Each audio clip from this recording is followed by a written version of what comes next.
Presiden Habibie dulu kuliah di Aachen namanya, RWTH Aachen. Kan Jerman itu kota yang indah gitu kan. Tapi sampai sana apakah kuliah doang nih jadinya? Jadi bisa ke Perancis dengan gratis dengan public transport yang dari kartu mahasiswa. Ingin banget ngasih ilmu ini kepada menti-menti yang mau S1 dan S2 sih. Jerman nih one of the best gitu ya di bidang teknologinya, di bidang researchnya. Kenapa menurut kamu? Apa bedanya sama sistem pendidikan Indonesia? Misalnya nggak lulus 3 kali mata kuliah apapun, DO otomatis kamu dianggap oke, kamu nggak cocok buat kuliah jurusan.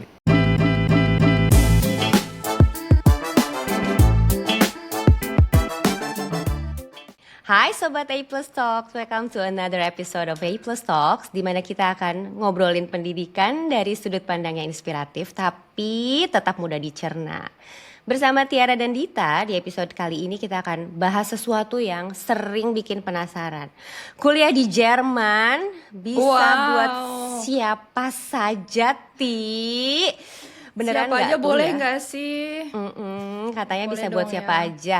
Oke, nggak cuman yang technical background loh ternyata. Oh gitu, aduh aku jadi penasaran. Biasanya kan soalnya Jerman tuh terkenal dengan sesuatu yang teknik banget nih. Nah aku malah penasaran nih, apakah ada selain non teknik atau art, misalnya gitu kan kayak di Paris gitu, mode, fashion gitu. Siapa tahu ada. Langsung nih kita import dari Stuttgart, kita sambut Akasa Dinarga. Selamat datang. Selamat datang Mas Akasa, terima kasih udah join A Plus Podcast. Ya, thank you Terima banget kasih udah undang sekali. ya. Oke, sebentar ya, sekilas info nih. Akasa Dinarga tinggal di Stuttgart, Jerman. Beliau adalah seorang manajemen consultant dan content creator, lulus pendidikan bisnis dan engineering dari Universitas Stuttgart. Sekarang juga punya les bahasa Jerman dan jadi mentor untuk calon mahasiswa S1 dan S2 di Jerman. Oke. Oh, kamu kok bisa sekeren itu? Ini gimana nih backgroundnya sih? Boleh nggak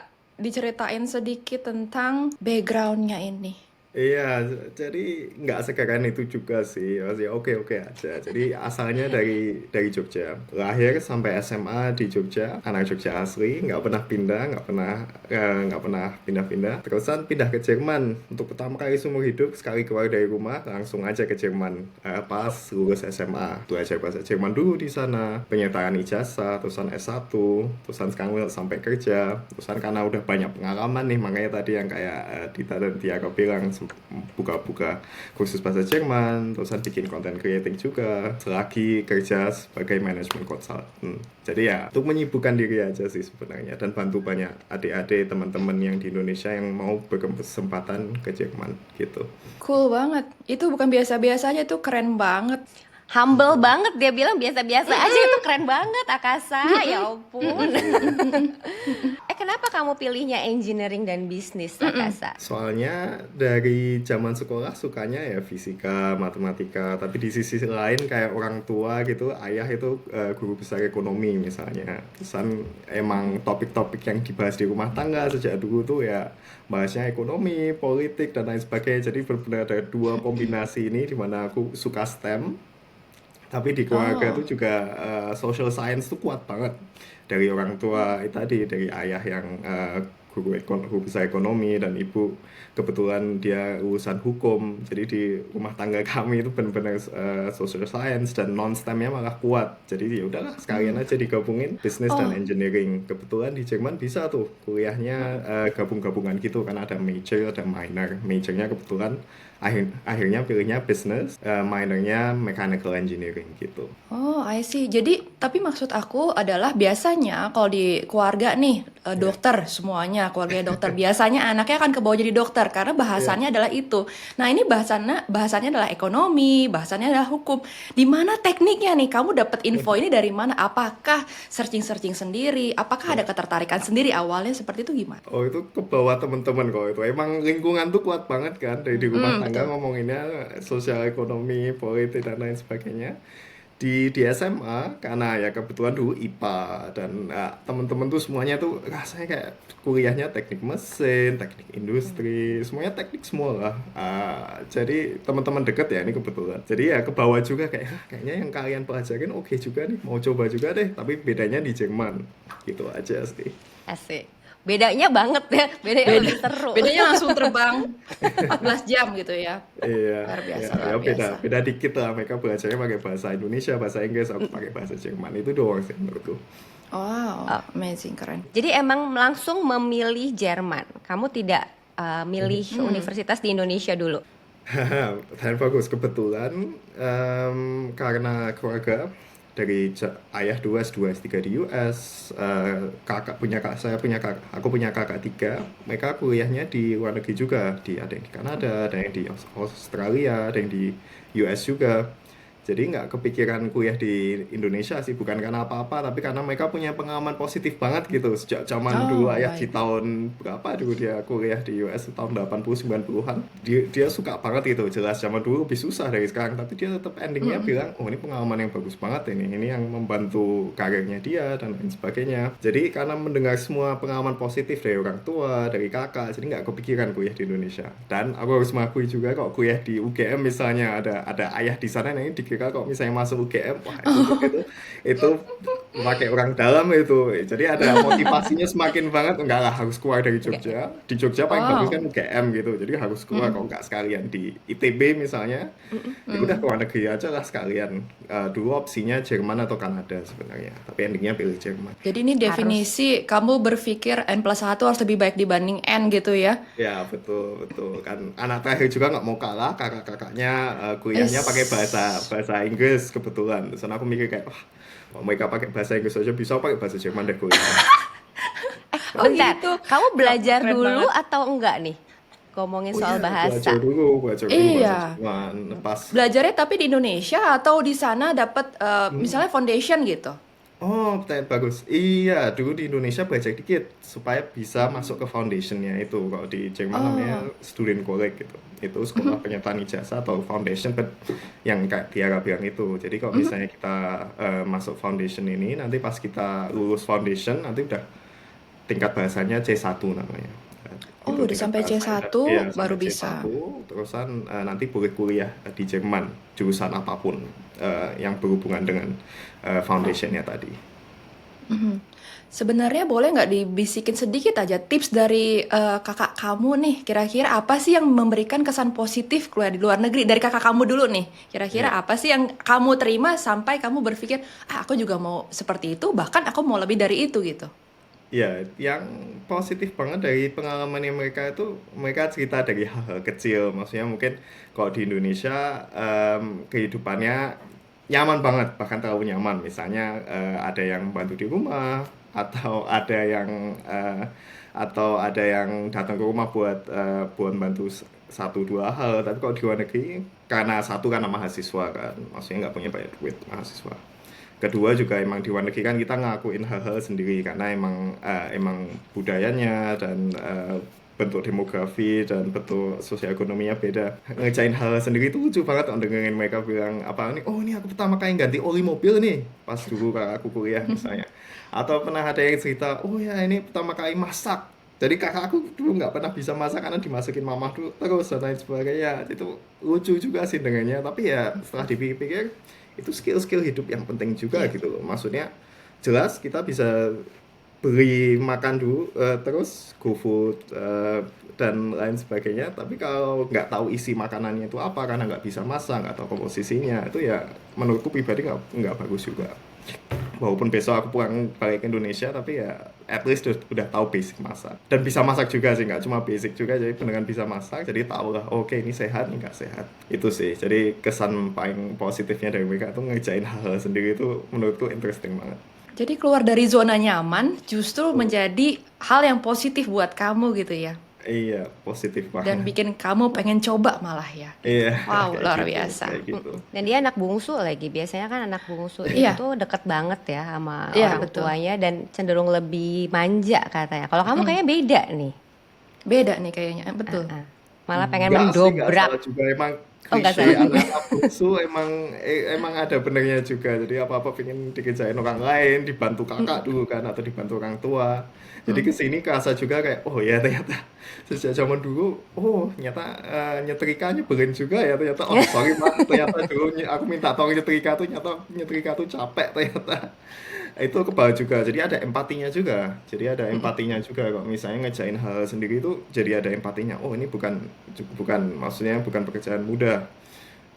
Dan maksudnya karirku besok ke depannya kan aku bener-bener kayak white collar work, jadi bener-bener ngerjain hal di depan laptop, nggak yang bener-bener harus kerja kerja fisik. Jadi aku punya empati. Aku juga pengalaman dulu kuliah di Jerman kerja jadi waiter misalnya, atau kerja di IKEA, di IKEA. Jadi kerasa juga, oh ini pekerjaan-pekerjaan kayak gini penting juga, itu malah undervalued banget ini. Wah, mereka mungkin digajinya lebih sedikit dibandingkan orang yang punya S3 misalnya. Tapi ya sebenarnya ini komponen penting dalam masyarakat juga gitu. Jadi ada punya empatinya gitu. Kok misalnya aku nggak ke Jerman, nggak mungkin aku kerja minimum wage di Indonesia misalnya kayaknya. Jadi itu benar-benar pengalaman yang positif banget ya. Jadi aku benar-benar punya empati kayak, oh kayak ini pekerjaan-pekerjaan susah aku harus hormati. Nggak akan tega aku misalnya ke ke Wow. ke Indonesia terus kayak marahin waiter gitu kayak kayak aku pernah kayak gitu Udah dulu. udah pernah gitu. Udah Udah pernah, pernah Udah nyuci iya, iya. piring. Mm-mm. udah Iya, pernah di posisinya. Wow, so good. Keren iya. banget insight-nya. Kamu tuh ke Jerman by the way scholarship atau self-funded atau gimana? Boleh ceritain nggak? Ya, kok bachelor di Jerman kebetulan karena tuition fee-nya udah hampir gratis, jadi beasiswanya nggak banyak tuh opsinya. Tapi yang kami Bentar, lakukan adalah dipotong. Jadi apa yang gratis tadi ulang? tuition fee-nya hampir gratis. Paling cuma Tuition fee-nya udah gratis. Gratis. ya ya juga paling katakanlah di tempat kuliahnya Pak Habibie itu aku paling suka contoh itu Presiden Habibie itu kuliah di Aachen namanya RWTH Aachen. Itu tuition fee-nya sampai hari ini itu cuma sekitar 320 euro atau benar-benar cuma 5 jutaan per semester. Nah, tapi 5 Wow. juta ini udah dapat public transport, terusan udah dapat diskon mahasiswa. Jadi endingnya orang bilang, oh itu gratis dong jatuhnya. Karena public transport aja harganya, kalau misalnya bayar sendiri itu 50 euro sebulan. Jadi ya itu endingnya bisa balik modal juga, cuma karena punya kartu mahasiswa itu.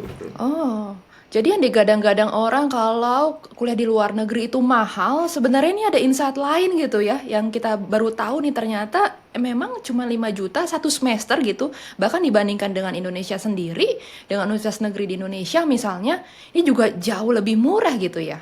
Iya, iya betul Pak. Jerman tuh charmingnya tuh kayak gitu karena benar-benar buat mahasiswa asing aja di mayoritas tempat ya. Aku harus akui ada bagian-bagian Jerman, ada 2 negara bagian dari total 16 itu mereka sekarang kasih tuition fee buat mahasiswa internasional. Tapi 14 dari 16 itu masih punya aturan lama. Jadi universitas negeri mereka tetap kasih tuitionnya bukan bukan kasih tuition bahkan kasih biaya administrasinya tuh sama kayak orang lokal, dan orang lokal tuh mereka ya bayarnya ya kayak tadi aku bilang itu 320 euro semester, sama aja mahasiswa asing juga cuma bayar segitu. Oke, menarik sekali. Terus, jadi kamu benar-benar nggak keluar apa-apa. Kalau dari University of Stuttgart sendiri gimana nih?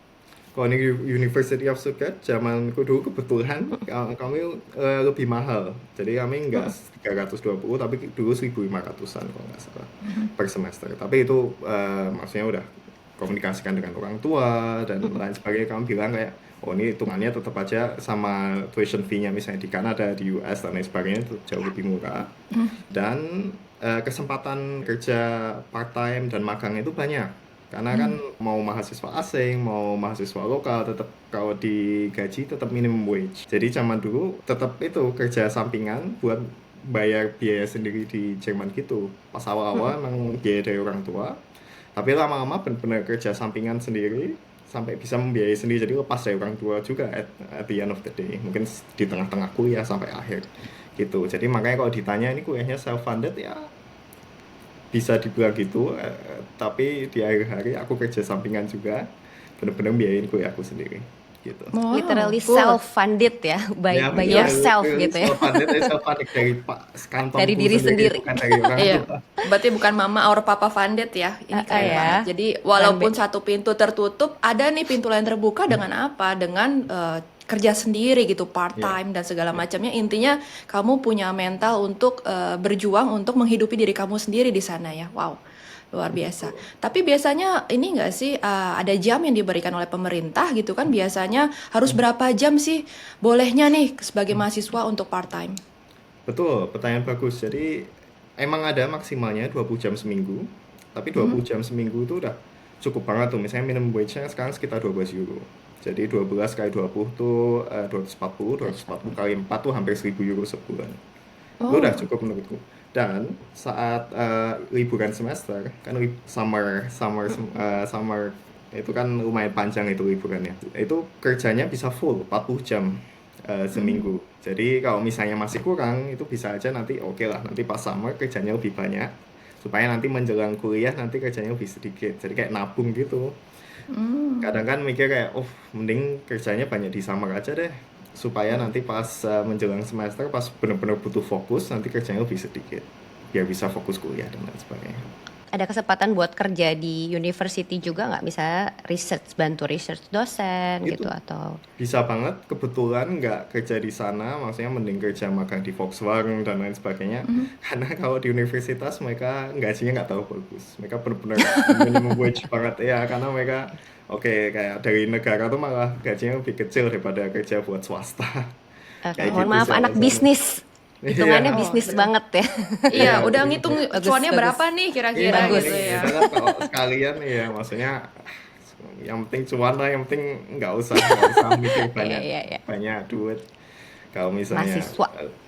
mahasiswa betul. Mm-mm. Nah, tapi mungkin ada yang bertanya-tanya nih, tadi kan uangnya, apa yang kamu dapat dari part-time bisa buat bayar kuliah nih. Tapi bisa nggak buat kamu nabung? Bisa nggak buat kamu jalan-jalan? Kan Jerman itu kota yang indah gitu kan. Pasti banyak yang berpikir, tapi sampai sana apakah kuliah doang nih jadinya? Karena pakai biaya sendiri gitu kan, yang udah kita taruh nih di kuliah itu. Tapi apakah bisa kita sedikit enjoy gitu, enjoy Jermannya gitu? Betul banget, bisa juga itu. Soalnya gini kan, yang jelas tergantung lifestyle orang lah. Maksudnya asalkan masak di rumah terus, nggak makan di luar kebanyakan, ya akhirnya bisa nabung dikit. Dan kebetulan traveling di Eropa itu nggak mahal.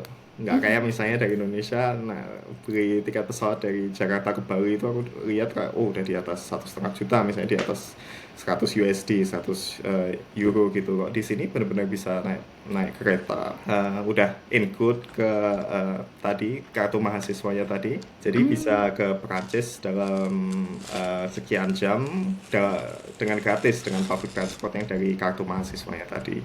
Jadi bisa enjoy aja. Dulu zaman kuliah benar-benar ke Spanyol, Iceland, dulu benar-benar ke Swiss, banyak banget negaranya. Sempat ke Kanada juga pas menjelang kuliah, ya karena pas summer itu rajin banget kerjanya, jadi jadi bisa nabung buat jalan-jalan juga. Jadi enough time buat macem-macem sih, nggak cuma buat kuliah, tapi benar-benar kalau misalnya aku hitung sih, mungkin aku dalam menjelang kuliah kemarin lebih dari 10 negara itu udah aku Wow. gini. Iya pasti itu. Saya negara tetangga ditambah ya Ya. ke luar itu Iceland, terusan ke Kanada, ke Asia lagi sempat juga, banyak waktu ya buat kayak gitu. Luar Karena biasa. public transportnya sendiri sudah murah, ditambah ada diskon ya, berarti ya Iya dari betul. kartu mahasiswa ya. Mahasiswa. Wow. Terus ini nggak sih, Akasa, kamu kan tadi bilang katanya pertama kali nih justru ke Jerman itu. Pertama kali ke luar negeri langsung ke Jerman. Maksudnya hidup di luar Iya. Indonesia tuh langsung di Jerman. Apa tuh? Adaptasinya susah nggak? Ada tantangan-tantangan apa tuh? Adaptasinya agak susah sih, soalnya emang budayanya beda banget. Orang Jerman tuh belak-belakan parah. Aku kan dari Jogja nih, apa-apa aku bikin manis kata-kataku, aku kayak wah nggak apa Seru nih itu kayaknya. ya kok di sini bilang kok jelek ya jelek titik. Lalu nggak ada bilang kayak oke sorry ini presentasimu jelek, ya udah dibilang Oh. gitu, kasih feedback juga sih jelek karena ini besok tolong bagusin. Tapi nggak dipermanis, nggak ada yang di sini dianggap nggak efisien, memaniskan sesuatu tuh nggak efisien dan nggak jujur. Karena nggak efisien juga, kayak ya tadi mungkin nggak tuh, jadi Iya. nggak ada setengah-setengah, jadi hitam dan putih lah bener, ini jelek ini bagus. Itu lumayan kaget karena kan nggak biasa ya, kan biasanya kok di Jogja bilang sesuatu yang jelek aja harus dipermanis dulu. Ya pertama. Yang kedua sih, kalau orang sini planningnya jauh banget, jangka panjang banget ini. Misalnya contoh, karena aku udah lama di sini ya 9 tahun, jadi udah terbiasa. Awal tahun kemarin Januari itu aku ke dokter gigi, check up biasa. Ya udah, aku di sana aku langsung planning kapan aku datang ke dokter gigi selanjutnya. 27 November. Ya udah. planningnya langsung kayak gitu, langsung dimasukin ke kalender. Ya udah, eh, kita kita nggak akan berubah itu waktunya, kecuali tiba-tiba aku sakit ya besok 27 November.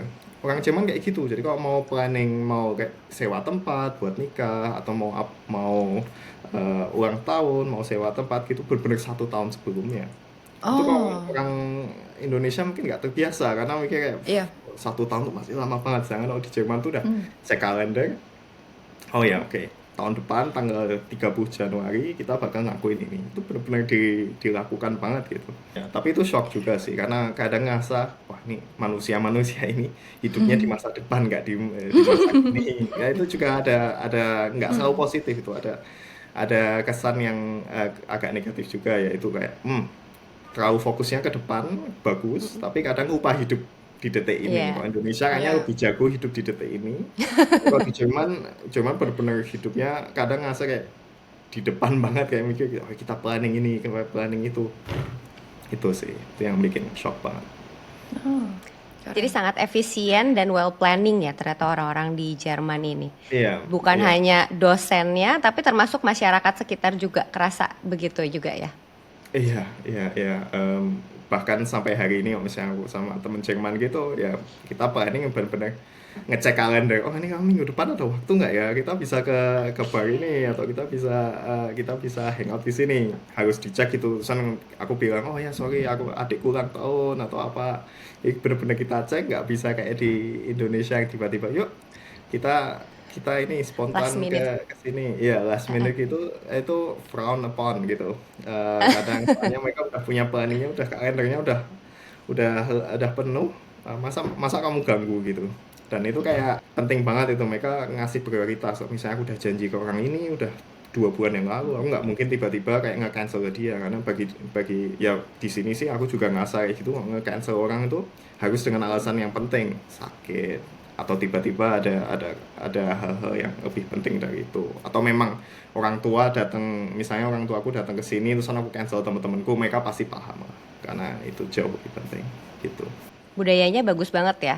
Terus kalau sistem pendidikannya sendiri gimana menurut kamu dibandingin sama di Indonesia? Ya. Menurutmu apa nih yang bisa bikin Jerman nih one of the best gitu ya di bidang teknologinya, di bidang Ya. researchnya? Kenapa menurut kamu? Apa bedanya sama sistem pendidikan Indonesia? Iya, aku bisa bandingin soalnya masih kontakan sama teman-teman SMA kan dulu pas zaman-zaman kuliah itu. Di Jerman tuh udah dianggap dewasa.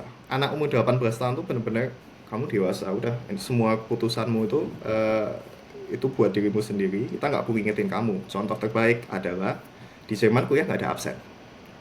Di Jerman tuh kuliah silahkan silahkan datang, silahkan enggak. Yang penting datang ujian nilaimu bagus. Entah itu caranya gimana. Pragmatis banget. Tapi itu memberikan kebebasan sebagai seseorang yang udah dewasa. 18 tahun kan officially di sini sih udah dewasa, udah bisa melakukan apapun. Dan itu benar-benar dilakukan banget kalau di sini. Jadi sempat kaget juga itu sama teman-teman di Indonesia. Gimana kalau kamu nggak datang kuliah 3 kali kamu nggak boleh ujian? Kenapa? Kan serah kamu Benar-benar. mau belajarnya mau di perpustakaan. Karena ada orang yang lebih cocok, lebih efisien, lebih bisa menyerap informasi kalau mereka belajarnya dari Google bahkan. Itu benar-benar YouTube, ChatGPT mungkin kalau zaman sekarang, zaman dulu belum ada. Jadi benar-benar diberikan kebebasan itu karena kamu dianggap dewasa, terserah gimana, kamu ngikutin standar kami, lulus, ya udah kayak gitu. Itu yang pertama. Yang kedua adalah kalau di Jerman itu berani nge-drop out dan berani memberikan nilai yang jelek kepada mahasiswa. Jadi karena mereka nggak mau menurunkan standar Standar. kelulusannya mereka. Setuju. Jadi benar-benar nggak takut tuh profesor itu misalnya dulu sempat ada mata kuliah yang nggak lulus tuh 70-80% dari Wow. kelasku gitu. Kelasku dulu main gede maksudnya satu angkatan 200-an sampai. Karena ya itu karena kalian ngerjain ujiannya jelek ya udah ya udah kalian nggak lulus tolong ulangi. Dan kalau di Jerman gitu kalau misalnya nggak lulus 3 kali mata kuliah apapun DO otomatis kamu dianggap oke kamu nggak cocok buat kuliah jurusan ini. Kayak Hmm. gitu makanya benar-benar secara statistik 49% mahasiswa asing di jenjang S1 di Jerman itu DO ganti Oh, jurusan atau benar-benar pulang habis ya benar-benar pulang ke Indonesia atau ke negaranya masing-masing atau pindah negara lain misalnya nggak jadi kuliah di Jerman, kayak gitu bisa bisa segitunya karena di sini nggak takut gitu kayak ya udah kalau nggak ngikutin standar kami ya silahkan lakukan hal lain kayak gitu. Itu sih yang bikin kaget banget kalau di. Berarti harus kuat ya, maksudnya jangan sampai sana udah mindsetnya udah karena di negara yang wah indah nih misalnya maunya jalan-jalan atau segala macam, tetap harus Iya, kuat mentalnya dan kuat belajarnya juga ya, karena udah iya, sampai sana nih gitu kan. Tapi yang bikin aku penasaran misalnya tadi kan Mas Akasa bilang kalau nggak hadir di kelas nggak apa-apa gitu dan bisa belajar nih dari Google dan segala macamnya. Tapi apakah diberikan materi gitu? Misalnya setelah kuliah akan diberikan Logi Drive gitu. Misalnya ini materinya kamu bisa belajar sendiri. Seperti itu ada nggak iya. sih? Nggak cuma itu, bahkan ada dosen-dosen yang mereka ngekam kuliahnya. Jadi mereka bener-bener Oh, ngekam kuliahnya, terusan diupload di YouTube-nya kampus gitu. Ya udah silahkan tonton di waktu luang kalian kayak gitu. Jadi bener-bener oh, mereka jadi bisa open, mereka bener-bener diulang-ulang. profesornya ya mau mau kalau ini lebih gampang buat kamu ya silahkan lakuin. Jadi bener-bener direkam. Kalau misalnya ada yang kan ada banyak alasan mahasiswa tuh nggak datang ke kelas ya nggak cuma karena males misalnya. Ada yang kerja part time kebetulan Ya. di waktu yang Hmm, dia kuliah gitu. Jadi profesornya mikir, hmm, ya oke kalau misalnya bisa wow. kerja atau bisa kerja dan bisa kuliah di waktu yang sama ya silahkan kayak gitu. Jadi Kenapa tidak? nggak cuma dikasih Hmm. PowerPoint gitu, ya benar-benar di upload videonya dia lagi ngajar nulis di papan tulis itu di upload silahkan. Mau nontonnya 1 jam sebelum ujian ada yang lakuin kayak gitu soalnya Hmm. atau mau nontonnya 3 bulan sebelum ujian tuh silahkan karena ya itu sudah dewasa kalian terserah kalian mau ngelakuin apa Oh, open minded banget ya jadi ya orang ya Jerman betul ini ya. kayak Wow, gitu. keren. Kamu kayaknya pernah mention nih di Instagram kamu aku baca. Orang Jerman nggak semuanya pengen selesai kuliah tepat waktu katanya. Nggak pengen buru-buru ya. Iya. Iya. Apa Iya, nggak harus iya. 4 tahun gitu? Nggak harus. Mm-mm. Iya, iya, karena banyak alasan. Alasan pertama yang tadi aku cerita kan susah kuliahnya, maksudnya standar lulusannya tinggi dan lain sebagainya. Yang kedua banyak benefit mahasiswanya juga sih. Jadi Apa misalnya, itu? kalau misalnya bisa juga udah kerja full time, tapi dia masih punya kartu mahasiswa nih. Aku dulu sempat kayak gitu pas awal kerja masih kayak gitu. Dia masih dapat diskon-diskon mahasiswa, public transportnya Oh, gratis, terusan Ah, iya, tapi dia secara di statistik dia bakal munculnya itu sebagai mahasiswa yang telat mahasiswa. lulusnya. Iya, I oh. iya, kayak gitu. see. Jadi emang emang itu bukan sesuatu yang jelek, itu mereka mau menggunakan semua keuntungan mahasiswanya aja sih. I Oh, see. jadi benar-benar Oke. berpikirnya sampai ke situ ya gitu. Sedangkan kalau di Indonesia nih kita mau buru-buru lulus nih gitu kan Iya, biasanya. iya. Tapi harus dibilang bedanya di Indonesia sama di Jerman. Di Jerman kan kuliahnya benar-benar hampir gratis gitu. Yang tadi aku bilang, maksudnya Mhm. karena punya kartu mahasiswa aja worth it. Karena financially kalau misalnya kita lihat public transportnya jadi gratis dan lain sebagainya. Mhm. Jadi secara finansial masuk akal gitu kalau stay jadi mahasiswa secara lama. Tapi kalau di Indonesia mungkin bayar SPP-nya jadi mahal dan lain sebagainya. Kalau itu aku Iya, paham. Oh ya, kalau itu harus harus lulus iya cepat. secepatnya. Di US aku Mhm. juga paham, di Kanada US gitu, misalnya tuition fee-nya mahal kan. Jadi nggak masuk akal sih nggak lulus secepat mungkin. Kalau di situ Iya. aku jelas, kalau misalnya aku ya di US, aku pasti lulus secepat mungkin karena Mhm. nambah 1 semester mungkin nambah ratusan juta Mm-mm. gitu. Sedangkan kalau di Jerman gitu nambah 1 semester kayak ya udahlah. Mumpung masih mahasiswa ya udahlah santai jalan-jalan Mhm. atau magang juga bisa. Soalnya karena perusahaan lebih suka nge-hire mahasiswa Mahasiswa. daripada Oh. udah lulus karena mahasiswa ada keuntungan pajaknya dan lain sebagainya buat Oh. sebuah perusahaan. Iya, jadi banyak banget benefitnya jadi mahasiswa itu yang I bikin see. itu. Nggak buru-buru harus segera keluar juga ya setelah selesai kuliah. Nah, mhm. Iya, karena banyak banget alasan nggak lulus tepat waktu. Exchange misalnya. Dulu aku pengen, Mhm. tapi kebetulan COVID misalnya. Dulu aku pengen perpanjang Hmm. kuliah karena exchange ke China misalnya. Mhm. Oke. Ada kemungkinan nilai exchange-nya ini nggak bisa ditransfer balik ke Jerman karena sistem pendidikannya beda dan lain Beda. sebagainya. Tapi kan itu pengalaman sekali seumur hidup gitu loh. Iya, betul. Bener-bener nambah 1 semester, tapi kayak bisa lihat negara maju kayak Cina, maksudnya Jerman negara maju juga, tapi Cina kan beda gitu. Negara majunya Mhm. belum lama ini. Itu Itu pengalaman bagus banget itu. Dan satu semester itu ya kalau dipikir setengah tahun. Ini mindset Jerman banget ya, setengah tahun kita hidup di Jerman orang hidup sampai umur 80 tahun. Wah, ini cuma sekian persen hidup kita, jadi nggak masalah banget itu. Dan harus dipikir juga kerja itu sampai umur 60-an di Jerman. 67 itu usia pensiunnya di Jerman, jadi lebih lama daripada di Indonesia. Jadi kalau dipikir aspek-aspek itu mikir kayak nambah 1 tahun atau nambah setengah tahun itu nggak sebanyak itu. Karena pengalaman yang didapatkan menjelang kuliah itu banyak banget dan hidup tuh panjang. Itu mindsetnya tuh ke bawah banget dan kebetulan aku jadi ke bawah juga kayak gitu. Oh ya benar juga ya. Aku mau tanya ke ini nih, ke yang kamu lakukan di luar pekerjaanmu nih. Sekarang nih kamu jadi mentor ya untuk calon mahasiswa S1 dan S2 yang mau ke Jerman. Ini gimana nih ceritanya nih? Iya, gimana kok bisa Iya. kepikiran gitu ya? Iya, soalnya mikir pengalamannya udah banyak banget ini. Maksudnya udah ngelakuin semua yang perlu dilakuin dari zaman dulu kuliah, zaman dulu belajar bahasa Jerman bahkan sampai lulus, sudah pernah magang, udah kerja full time, udah ini, udah itu. Jadi pengen memberikan ilmunya gitu ke calon mahasiswa S1 atau S2 dan pengennya mereka lebih hebat dari Akasa dulu sih bahkan karena dulu Akasa nggak ada mentor. Ya udah coba aja gitu. Sekarang bisa benar-benar ngasih tahu, oh, oke, ini yang bakal kamu hadapi besok di Jerman, ini visa yang kamu butuhin, ini jurusan-jurusan yang menurutku oke dan lain sebagainya. Itu pengen banget ngasih ilmu ini kepada menti-menti yang mau S1 dan S2 sih, bantu CV-nya mereka, bantu motivation letternya mereka yang cocok dengan Jerman, nggak cuma cocok di Indonesia. Pengen banget aja sih memberikan ilmu ini gitu. Itu keren banget supaya kamu lakukan tuh keren banget. Aku mau kasih sedikit fakta ya, karena kamu tadi bilang juga orang tuamu tuh S2 S3 kan di US ya, sekitar tahun 80-an ya. Aku tuh punya datanya. Jadi tahun 80-an tuh orang Indonesia yang ke US, belajar di US tuh sekitar 20 ribuan orang di tahun 80-an. Tahu nggak sekarang nih berapa jumlah mahasiswa di US? Cuma 8.000. Jadi nggak bertambah. Ya, Justru menurun ya. berkurang. Menurun. Wow. Oh, ini bener-bener kaget aku. Yes, ini bener loh fakta. Lebih sedikit Bisa daripada gitu ya? zaman bapakmu dulu.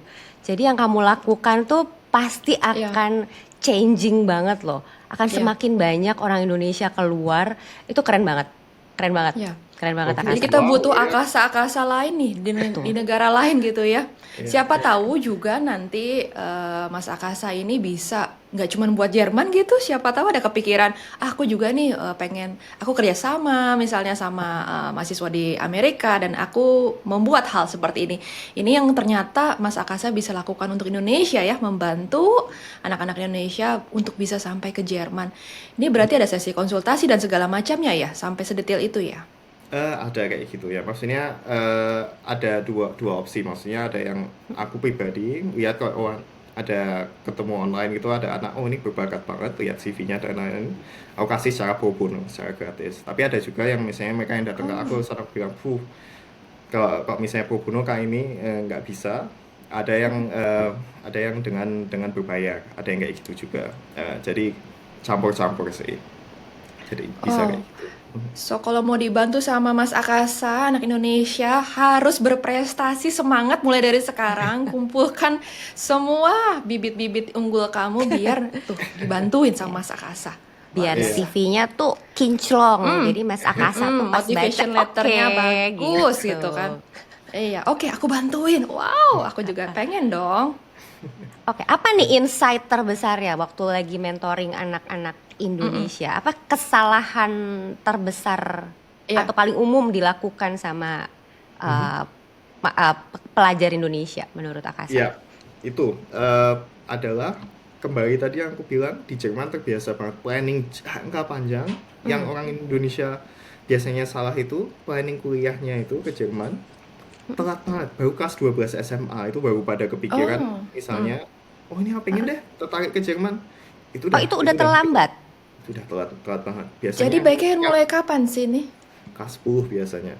karena harus belajar bahasa Jerman dulu sampai Oke. sebuah level B1 atau B2 supaya bisa daftar foundationnya tadi, student college-nya tadi itu butuh bahasa Jerman. Dan orang tua kadang yang nggak planning jangka panjang itu kelas 12 baru tanya, Kak Kasa bisa nggak sih ini ke Jerman? Bisa, tapi Bisa, tapi Agak berat ya, Om. agak berat ya. berat karena nanti setelah lulus SMA ini kelas 12 nggak bisa langsung kuliah di Jerman. Jadi harus ada gap Belajar semesternya bahasa dulu. Betul, Oh, betul. oke. Jadi ya itu kesalahannya di situ biasanya. Planningnya betul. Tapi yang misalnya yang menti-menti yang jago ini yang tadi yang bilang yang berprestasi banget, mereka udah siapin itu orang tuanya dan anaknya ini kombinasi ya orang tua dan anak ini benar-benar harus Jadi planningnya teamwork harus ya. benar. Iya iya karena orang tua siapin finansial biasanya. Orang tua siapin finansial, anak-anaknya siapin bahasa dan nilai yang bagus di SMA juga karena nilai SMA di Indonesia dipakai juga di Jerman itu dari kelas 10 itu idealnya sebenarnya biar nanti kelas 12 semester 1 akhir atau 12 kelas 12 semester 2 awal itu udah punya sertifikat bahasa Jerman yang cukup buat daftar foundation ini itu idealnya tuh kayak gitu sebenarnya. Tapi kalau tanyanya gimana cara kuliah di Jerman kelas 12 semester 2 misalnya wah itu udah oke, kok bisa cuma harus gap semester dulu setelah lulus SMA ini nanti harus belajar bahasa Jerman dulu nggak bisa langsung kuliah langsung di Jerman Iya, gitu karena butuh bahasa ya. karena butuh bahasa yang pertama dan bahkan kalau misalnya S1 di Jermannya pakai bahasa Inggris ada juga jurusan kayak gitu Oh, ada juga. ada juga Oh. biasanya sayangnya ijazah SMA-nya Indonesia negeri atau kurikulum nasional bukan yang sekolah internasional IB atau A-level gitu Cambridge. ya Cambridge gitu itu nggak dianggap setara sayangnya dengan ijazah SMA di Jerman. Jadi Jadi dianggap itu setara adalah yang international school. international school yang benar-benar Oh. zaman sekarang ya maksudnya Tiara dan Dita ini udah karena udah ngobrol dengan banyak orang tua benar-benar international school yang kita omongin di sini itu benar-benar IB, A-level atau Cambridge. Oh. Karena banyak banget nih sekolah di Indonesia sekarang bilang kayak wah kita punya kurikulum internasional. Endingnya ternyata ijazah SMA Indonesia itu sama aja bohong jujur maksudnya Iya, betul. itu sekolah kurikulum nasional biasa itu sebenarnya Ya, mungkin mereka atau National Plus lah yang terkenal nasional sekarang. plus mungkin tapi di akhir hari yang dia tuh ijazahnya benar-benar IB atau enggak terus pas aku tanya oke dari lihat profil sekolahnya Cambridge something tapi ternyata endingnya ijazahnya ijazah SMA Indonesia biasa itu Oh. sayangnya itu ya tetap aja itu butuh foundation itu jadi Oh, benar-benar yang jadi kalau bisa- yang dari IB dan Cambridge itu tidak perlu foundation lagi, bisa langsung. bisa langsung tapi tergantung besok di S1 di Jermannya itu mereka mau kuliahnya pakai bahasa Jerman atau pakai bahasa Inggris. Kalau bahasa Inggris bisa kan langsung. kalau bahasa Inggris daftarnya kan Dita dan Tiara pasti tahu butuh yang namanya TOEFL atau IELTS. Iya. Nah kalau mau kuliah yang pakai bahasa Jerman itu ada Jerman ada TOEFL dan IELTS-nya sendiri itu yang aku sebut C1 tadi. Iya. Ya. Butuh bahasa Jerman. Jadi ada opsi ya. Iya betul, tetap butuh belajar bahasa Jerman. Tapi nggak butuh foundation betul. Opsi untuk anak nasional jadi gimana nih? Apakah berarti kelas 12 jangan deh kalau bisa jangan dari kelas 12. Apakah opsi untuk anak nasionalnya bisa terbuka walaupun dia dari kelas 10 gitu misalnya? Ya itu dia belajar bahasa Jerman sampai level B1 B2 terus nanti ikut foundation 1 tahun. Oke. Biasanya kayak gitu ya. Lagian mau nggak mau juga itu belajar bahasa Jerman sampai C1 juga kan. Jadi Iya. benar-benar harus bahasa Jermannya harus bagus banget sampai bisa kuliah di Jerman, kuliah Ya. engineering, kuliah matematika, Wow, kuliah keren. kedokteran di Jerman tuh ya maksudnya bahasa yang kita omongin sehari-hari dan bahasa akademik kan beda banget tuh. Betul, betul. Jadi benar-benar harus tinggi banget levelnya. Lagian juga kalau kuliah bahasa Inggris pakai TOEFL atau IELTS kan minimalnya juga tinggi juga. Ya. Sekitar 7 ke atas. Jadi masuk akal juga kok bahasa Jermannya juga harus tinggi. Nah, ini yang satu juga bikin aku penasaran, Mas Akasa. Apakah menurut Mas Akasa berguna nggak sih udah belajar nih dari kecil? Tadi kan Mas Akasa bilang nih, mulai kelas 10 kita harus udah mulai. Apakah bisa misalnya kelas 10 tiba-tiba kita bersinar gitu.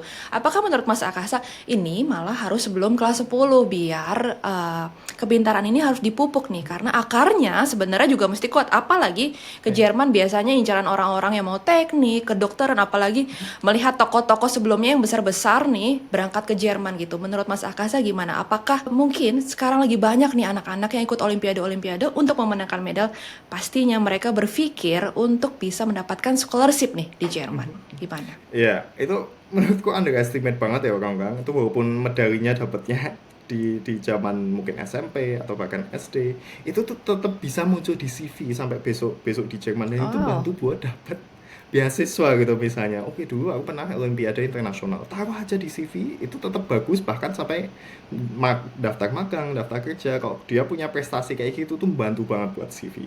BTW, oh, dan aku pribadi lumayan nyesel kenapa nggak orang tua aku dulu kayak maksa aku udahlah dulu ikut olimpiade aja pas zaman-zaman SD atau SMP atau bahkan sampai sampai SMA, karena itu sampai zaman kuliah di Jerman aja tetap bakal muncul di CV. Itu benar-benar oh sesuatu gitu. yang patut dibanggakan. Dan tentu saja di luar itu, di luar CV ya tentu aja itu memberikan fondasi yang kuat untuk STEM terutama ya. Kalau misalnya Hmm. mau olimpiadanya matematika gitu kan, besok di Jerman matematika nggak berubah. Jadi bahkan punya fondasi yang kuat dan nggak akan kalah sama mahasiswa-mahasiswa yang lain, mahasiswa Jerman yang lain, mahasiswa dari negara lain. Bantu banget kayak gitu yang jelas. Untuk scholarship-nya sendiri gimana nih? Apakah ini bisa menjadi biasanya orang-orang yang memberikan scholarship biasanya mereka akan melihat nih, apakah yang berbeda dari misalnya nilainya sama nih, tapi yang satu punya medal banyak, yang satu ya dia nilai rapotnya bagus di masa sekolahnya gitu.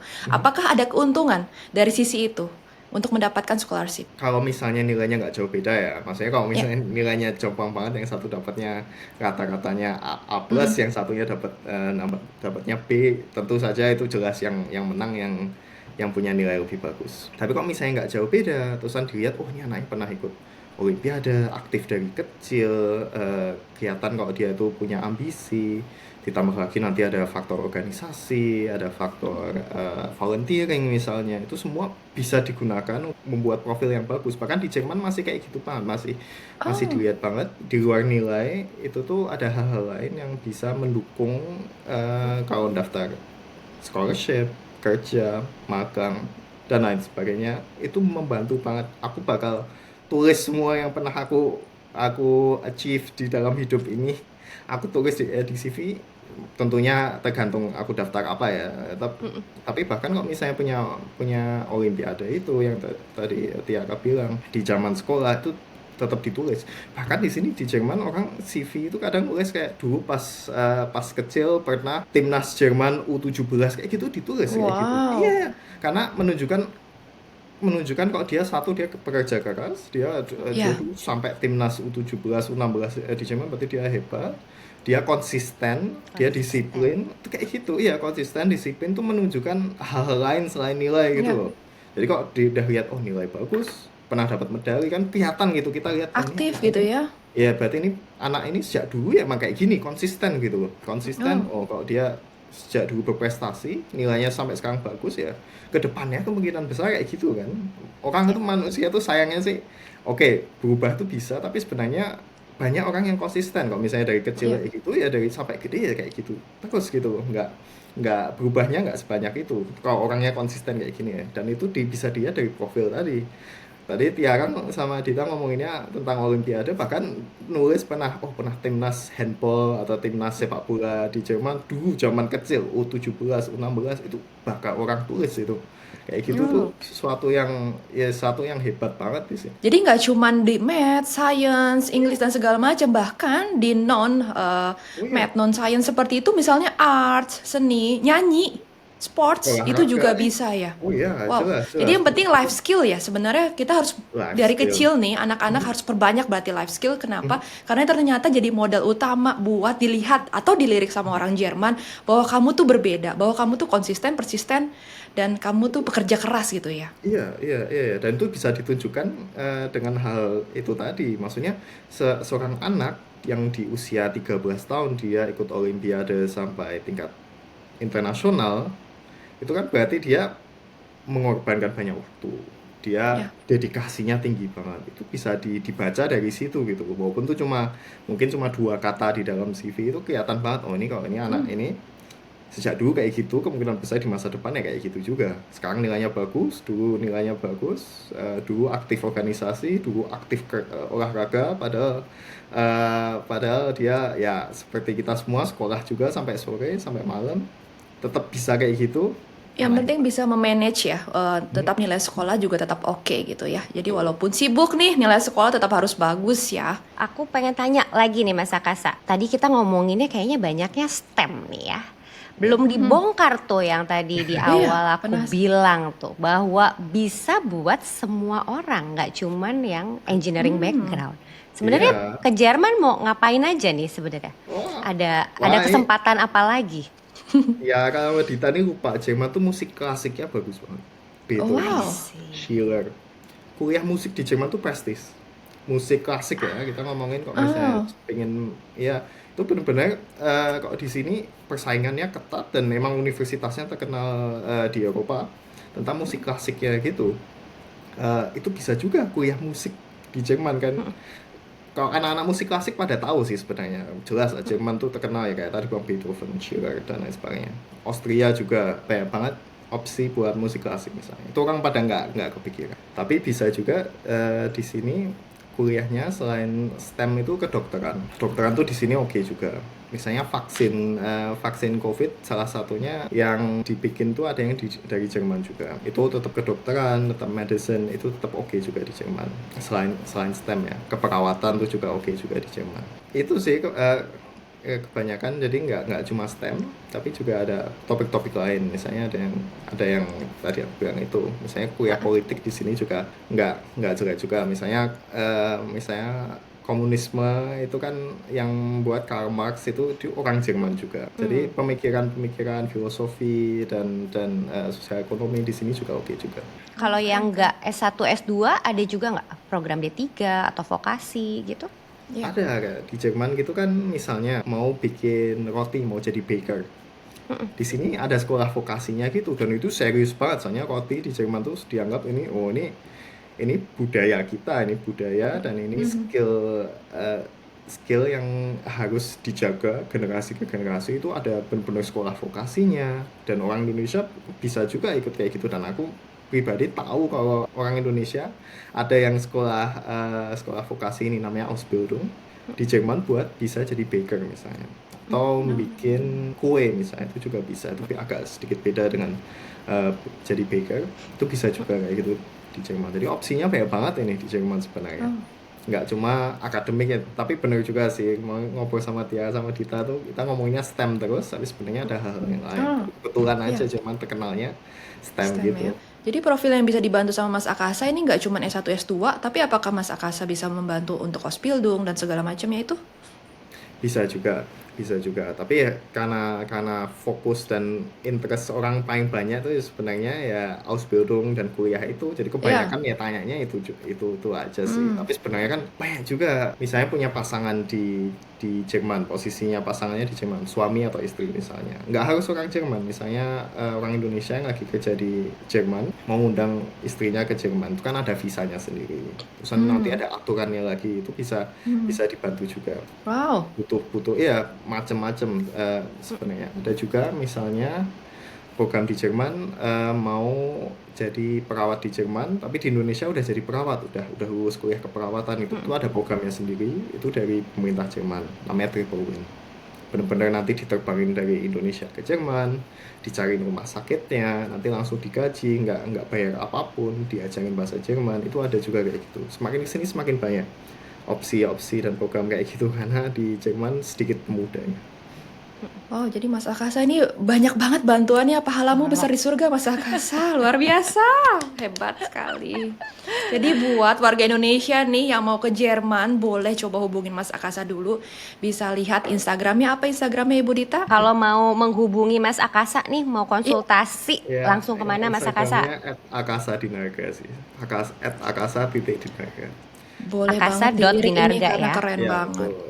gitu. Oke, Mas Akasa, kayaknya kita udah mau closing nih ya. Aku mau tanya, kalau cuman boleh jawab nih ya, satu kalimat deh. Kenapa berat sih nih. anak Indonesia ini harus kuliah di Jerman? Ih, Tolong bagus Mas banget Akasa, pertanyaannya. Tolong. dibantu. Wow. Kenapa Kuliah Mas di Akasa? Jerman bagus banget secara kualitas, tapi buat kantong nggak sebesar misalnya kuliah di US atau di Kanada atau di Aussie atau di New Zealand itu. Jadi aku bilang secara kualitas, tapi juga dengan harga itu bagus banget buat kalian yang mau nyoba di luar negeri dengan biaya sendiri dan bisa ditutupi dengan kerja sampingan sendiri gitu sih. Kalau aku boleh tambahin satu pertanyaan lagi, kira-kira apa aja sih scholarship yang ditawarkan oleh pemerintah Jerman sendiri, atau apakah ada scholarship internal dari kampus gitu kan? Biasanya kalau di Perancis itu dari kampusnya sendiri sudah ada scholarship internal ditambah scholarship dari pemerintah gitu biasanya. Apakah ada? Nah, boleh disebutkin nggak apa aja nih scholarship yang ditawarkan oleh Jerman? Kalau di beasiswa di Jerman tuh biasanya yang mengorganisir atau yang memberikan tuh ada nama badannya namanya DAAD. Itu cek aja websitenya. Wah, ini Mereka terkenal punya banget ya. data bank. Mereka punya data bank semua beasiswa. S1 kayak tadi aku bilang lebih sedikit ada, dan mereka dikasihnya juga ya dari DAAD itu. Lebih banyak buat S2 dan S3 sih. Bisa yang benar-benar ditutup biaya hidupnya dan cukup gitu loh buat fokus kuliah doang. Ada yang kayak gitu ya, nggak buku kerja sampingan, beasiswa dari DAAD ini sampai lulus. Tapi sulit nggak sih untuk nembus DAAD ini? Kalau susah atau enggak ya itu tergantung profilnya ya. Kalau tadi misalnya profilnya udah Ya. yang kita bahas tadi, profilnya udah oke banget gitu ya, bisa Wow. aja gitu. Maksudnya bukan sesuatu yang mustahil gitu, tapi ya tentu saja tergantung profil. Jadi nggak bisa bilang susah atau gampang. Aku bilang sih asalkan kalian punya profil bagus, coba aja DAAD ini, karena mereka tipe beasiswanya nggak cuma satu, ada macam-macam. Mungkin cari yang paling cocok. Oh, oke. Kalau boleh aku tanya lagi, boleh ya? Aku tanya lagi ya. Jadi, boleh nggak sebutkan 5 yang kamu lihat dari orang-orang yang meminta bantuan kamu nih? Kira-kira 5 apa sih 5 poin yang menurut kamu, oh kalau aku lihat ada yang mengajukan 5 poin, udah pasti lolos deh gitu untuk beasiswa DAD. Menurut kamu, versi kamu. Nilai tetap penting. Prestasi non akademik tetap penting. Motivation letternya Motivation letter. bagus itu di Jerman beda. Definisi bagus tiap negara tuh beda kok. Di Iya. Jerman tuh definisi bagus tuh benar-benar cuma 1 halaman dan to the point banget. Jadi kenapa kamu butuh ini? Nggak perlu dipermanis, nggak perlu bilang aku mau membangun Indonesia jadi negara yang luar biasa. Wow. Itu nggak perlu Jadi harus jadi diri sendiri ya? Iya, nggak perlu yang diromantisasi banget gitu. Aku paham kok misalnya di North America tuh mereka suka banget itu apa? Harus diromantisasi banget kayak wah ini aku motivasiku adalah ini itu yang ketiga. Yang keempat, CV-nya juga beda loh di Jerman. Jerman sukanya singkat padat jelas, 1 halaman dan suka ada foto. Itu yang agak beda dengan North America juga. North America benar-benar tabu kan ada foto, benar-benar nggak boleh bahkan. Kok di sini di Jerman malah suka ada foto. Fotonya harus bagus, bukan kayak pas foto. Jadi aku kadang kalau lihat CV-nya anak-anak itu kayak aduh pakai pas foto kayak foto KTP, ya ampun. Ini Jadi jelas fotonya harus kayak gimana sih? foto di studio, foto studio. Oh. Setiap 3 tahun tuh aku update Foto. Harus foto. foto bener-bener foto di studio, lightingnya bagus, pakai gaya-gaya gini, pakai jas yang Oh, bagus. jadi bukan pas foto ya. Jadi kayak foto profil gitu ya. Iya, foto bagus, foto profil, foto studio itu yang iya, karena sekali lihat bener ya, maksudnya Tiasa Dita belum lihat CV Jerman, tapi kok misalnya satu fotonya bagus banget, terusan satu fotonya dari Indonesia pas foto gitu langsung lihat langsung walaupun iya, bukan masalah orangnya Oh, jelek ini atau jadi enggak ya, catatan tapi kok penting misalnya ternyata. iya, jadi kok misalnya fotonya kelihatan nggak profesional gitu, kelihatan baca di bawahnya nilainya bagus banget, itu jadi Langsung terpengaruh gitu. Jadi tolak gitu ya. nggak langsung ditolak sih, tapi Oh, nggak kelihatan langsung kayak ditolak. oke ini daftarnya nggak seniat yang lain, karena yang lainnya bener-bener datang iya, jadi kok bener-bener Bener-bener orang itu kalau misalnya ini barusan belum lama ini kita perusahaanku foto studio juga nge-hire fotografer itu bener-bener yang kita dipakein make up dan lain Oh sebagainya. niat, Iya, oke. bener-bener seniap itu. Supaya Cool. bagus foto karena kita foto ini padahal cuma buat foto LinkedIn ya ini. Pakai buat foto CV. Hmm. Kalau LinkedIn aja kayak sebagus itu apalagi CV. Itu I underestimate see. banget orang Indonesia itu bener-bener Emang lihat tuh. orang orang Jerman tuh semuanya harus niat berarti, Ti. Wah, Iya, ya harus agak semua dari semua sisi ya Semua harus niat. sisi iya, iya. harus Itu niat. orang underestimate banget soalnya mikir kayak oh kan yang penting nilaiku dan lain tapi kayak oh tolong fotomu tolong dong maksudnya ke foto studio di Indonesia nggak mahal gitu Iya. nggak Iya, yang iya, iya. semahal itu ya lagian tuh bener-bener cuma foto ya tolong pakai baju yang bagus maksudnya pakai kemeja kayak atau aku pribadi pakai jas bahkan karena aku di dunia consulting lebih cocoknya pakai jas. Iya bener-bener datang ke studio pakai jas foto macem-macem angle cari yang paling bagus itu yang keempat. Terusan yang terakhir itu ya asalkan itu sih jangan lupa deadline. Jadi benar-benar ingat kalau ini tuh butuh proses tuh. Maksudnya mungkin nyari beasiswanya dulu, baru nanti daftar kuliahnya. Dan di Jerman penutupan pendaftarannya bisa jadi beda dengan negara lain gitu. Misalnya kalau di Jerman Jadi mungkin harus ya perhatiin. ya harus diperhatiin. Itu biasanya orang agak salah gitu. Kalau di Jerman mungkin pendaftarannya lebih awal, ada yang lebih awal misalnya dibandingkan negara lain. Jadi harus dokumennya udah harus lengkap di waktu yang lebih dini. Itu kadang orang ada yang miss kayak gitu. Itu sih yang 5 yang aku bilang biasanya itu yang bisa diperhatikan banget buat daftar kerja, daftar scholarship, buat daftar kuliah, apapun tuh sama aja itu intinya kayak gitu. Butuh CV-nya harus bagus, fotonya harus bagus, dan Dan isinya harus bagus juga ya. Dan isinya isinya tentu juga harus bagus. Tapi kan orang Indonesia udah paham itu, isinya udah bagus tuh orang Indonesia udah tahu. Jadi nggak perlu aku ingetin. Tapi yang aku perlu ingetin mah hal-hal kecil lain. CV-mu Oh, kepanjangan, detail-detailnya yang fotonya penting jelek, ya. atau bahkan nggak ada foto sama sekali. Kayak ini bukan style Jerman ini, sorry. Ini Bukan harus, Jerman ya. ya gitu. Cuma Jadi mengingatkan doang. eye opener banget ya nggak sih, Ti? Iya, ya. Jadi ini adalah 5 poin terbaik versi Mas Akasa. Kalau kamu mau diterima di pendidikan tinggi di Jerman gitu kan, kamu juga harus niat dan ikutin 5 poin ini versi Mas Akasa ya. Luar biasa. Sangat detail sekali Mas Akasa. Terima kasih udah menambahkan detail-detail ini yang mungkin gak kepikiran sama orang Indonesia. Ternyata ini menjadi penting gitu. Jangan sampai kamu ketolak karena kamu kasih pas foto merah putih misalnya. Atau hitam putih misalnya. Gitu ya. Itu buat KTP kamu aja ya, disimpan. Ya, disimpan. Oke. Oh, Ini banyak banget sebenarnya kita tuh kayak masih mau nanya banyak banget, cuman Iya. durasi ya kayaknya ya. iya. Jadi kalau mau nanya-nanya tentang Mas Akasa boleh langsung hubungin Instagramnya saja konsultasi dan pokoknya serap ilmu sebanyak-banyak ya dari Instagramnya Mas Akasa ini aku juga pantengin terus scroll terus gitu. Iya, langsung aja ya teman-teman Sobat A Plus Talk. Jangan lupa di follow Mas Akasa di @akasa.dinarga. Aku yakin kayaknya cuma satu yang namanya Akasa Dinarga di dunia ini, jadi gampang nyarinya ya. Oke, sampai di sini kayaknya obrolan A Plus Talk hari ini. Thank you so much loh Mas Akasa. Terima kasih Mas Akasa. Kasih juga udah undang. Sukses selalu dalam karir. Ya.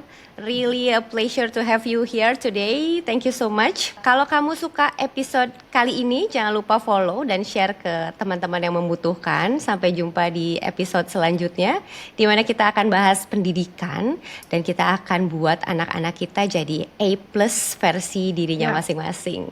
Thank you. Terima Bye. kasih. Bye bye. Bye, thank you.